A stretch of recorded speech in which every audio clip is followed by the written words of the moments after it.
Well, hey everyone, and welcome back. Jim Flies 2. That is Jimflys, and the numeral 2. Yeah, it's good to see everyone. Glad you're tuning in and checking out interesting videos on brass instrument repair and various other things that I sometimes throw up just for fun. I guess it's the Renaissance man thing. Anyway, this is the Conn 6D. I put out a little quick teaser video the other day on replacing this lead pipe. It looks like it needs replacing, don't you think? We're going to repair this brace. Now we're going to build a new lead pipe for it, bend it, install it, put on a new receiver, etc. Some people might ask, well, why wouldn't you just put on an original part, an OEM part, instead of building it? Well, a couple of reasons. There's the old pride factor. Are you a parts replacer or are you a craftsman? Are you a repairman? A parts replacer could simply order the part if it's available. I'd have to check on that. Typically more expensive to buy that part. But a craftsman would tend to want to build it because we enjoy working with our hands and doing stuff like that. So that's part of the joy of this kind of job, this kind of a craft, is you can build something and make it new again, and just you're forming it right before your eyes. So anyway, that's the answer to that kind of a question. The other thing would be, in some cases, parts aren't even available any longer for some of these older instruments. Now this Conn 60 would have been made in the 1960s. And it was an intermediate horn, would be considered an intermediate horn, would not really be a professional level instrument. In the day, it would probably have been kind of on the lower tier of double horns. They of course had their 14D single. There's a lot of people making singles, but anyway. So that's another thing, what's practical. So we have to consider the cost, what the customer needs are, and where it's going. This is a middle school instrument, so these get battered around pretty badly. Oftentimes I have gotten comments too on the other videos I've made, like, well, why would you just replace that bell? There's a trombone one that I did that's gotten a ton of views.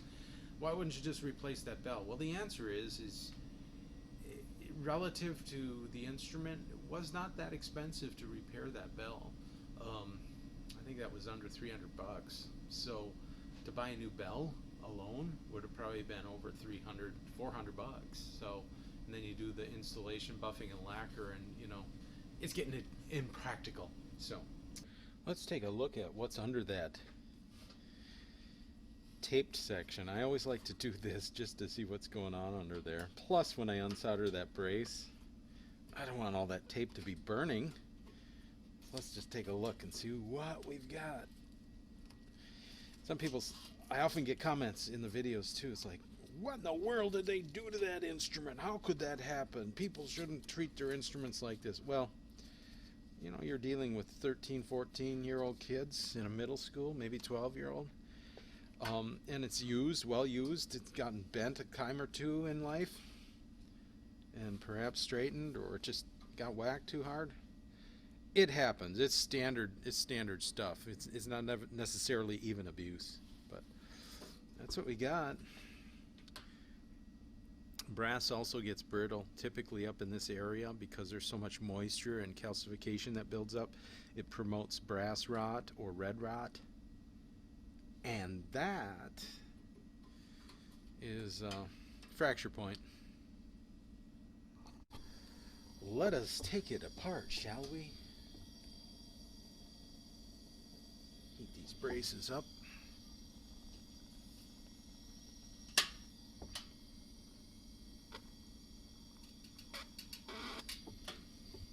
One, two. Let's see.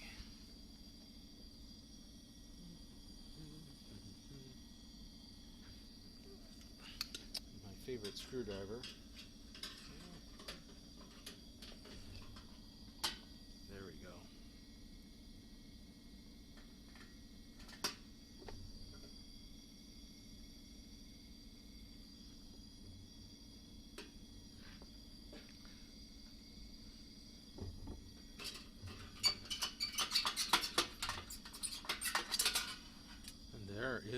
pipe, and we can see how much red rot there is. See those pink spots? Not always is a pink spot on brass red rot. Sometimes there's lacquer discoloration in a break in the lacquer, and when it's chem flushed, there will be a redeposit of copper on that raw brass, and that can happen underneath some lacquer. But in this case, that is red rot. So pretty brittle tube. Check that out. Alright, I do want to reuse this brace. I'm going to braze this back together so that we can reuse this original type brace. So whenever possible, I like to keep it as original as we can. In some situations, you know, you have to use other parts as available and whatnot, like I mentioned. In the case of this brace, I want to keep this. And there's no reason not to. Okay, I want to see if I can save this end receiver ferrule. Try and heat that up.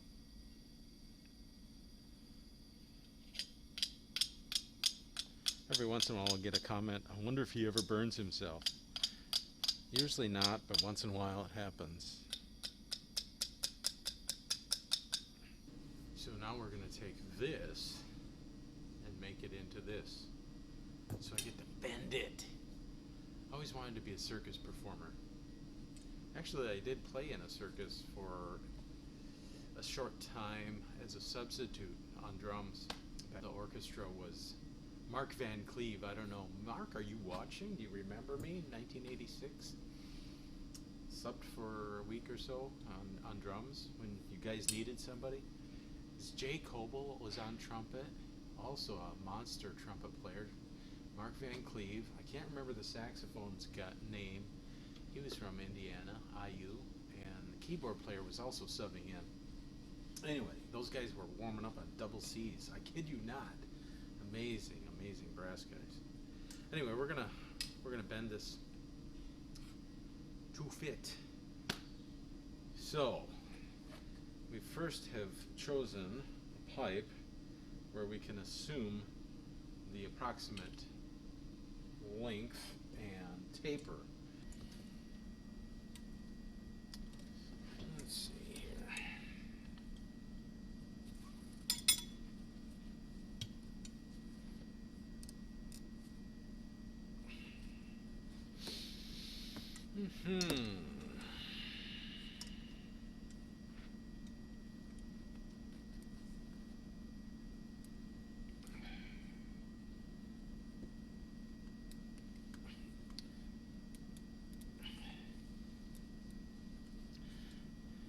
This pipe is filled with pitch, an asphalt compound.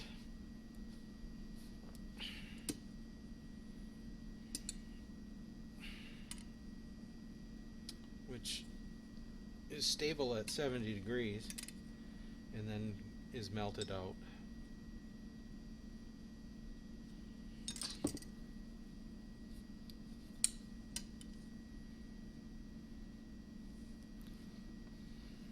Does this make sense? Does this make sense, what I'm doing? So you can flex it and move it and bend it a little bit while the pitch is still in there. If you hollow bend this, you will crunch the tube. Alright.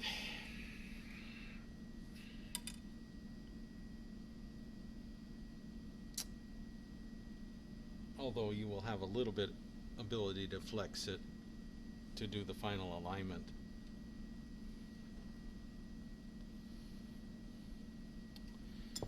That is going to work.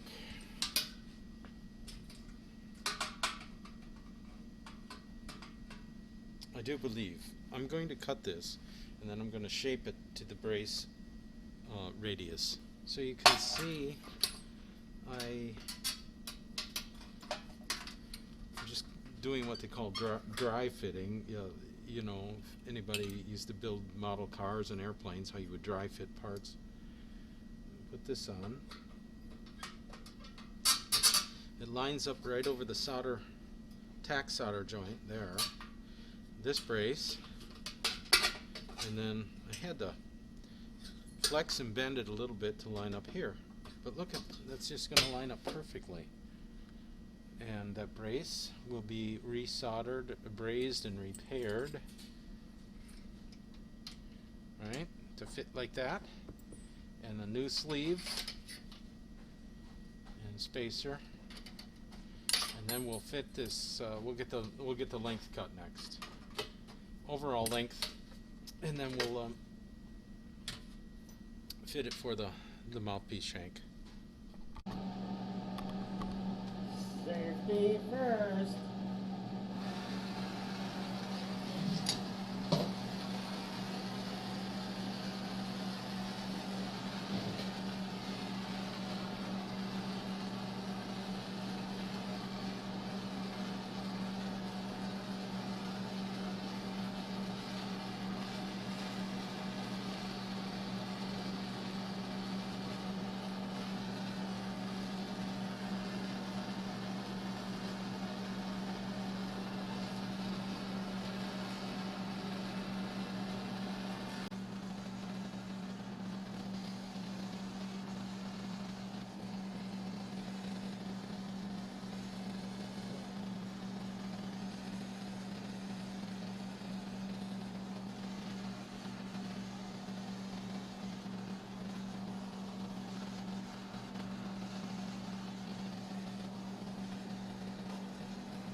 forgot to start up the video again, but anyway, I'm putting on the receiver.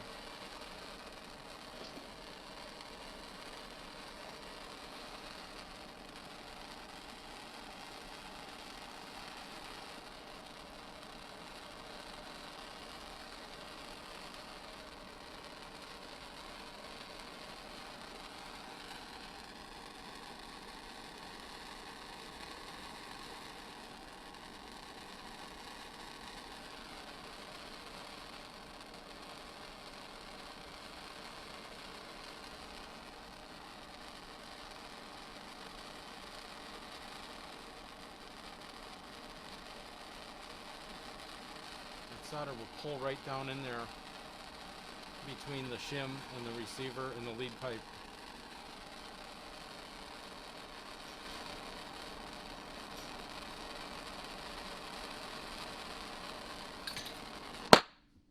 And there is none that's gotten on the inside of the lead pipe, but if there were, I can cut that out as I will ream this to fit the mouthpiece better.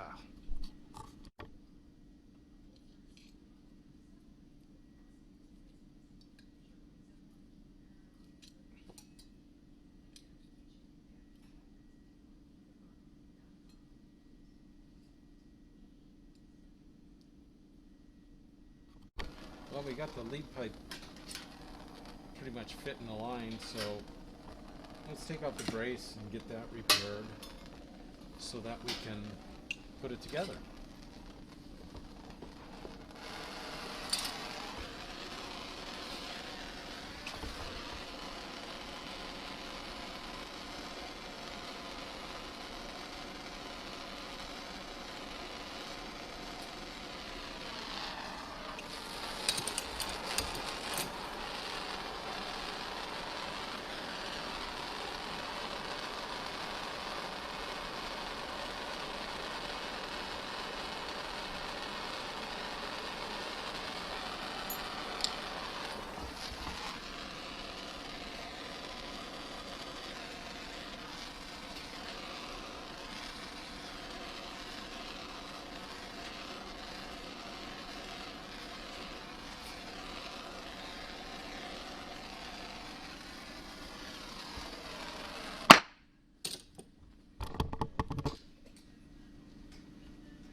So here it is, complete. I do need to degrease and lacquer it, and I don't think I'll show that. But there's the pipe, buffed, and braces all restored. I just degrease these areas and shoot some lacquer on it. But that's how to make, bend, and install a lead pipe on a French horn. Thanks again for watching. Please like and share the video with others that would enjoy.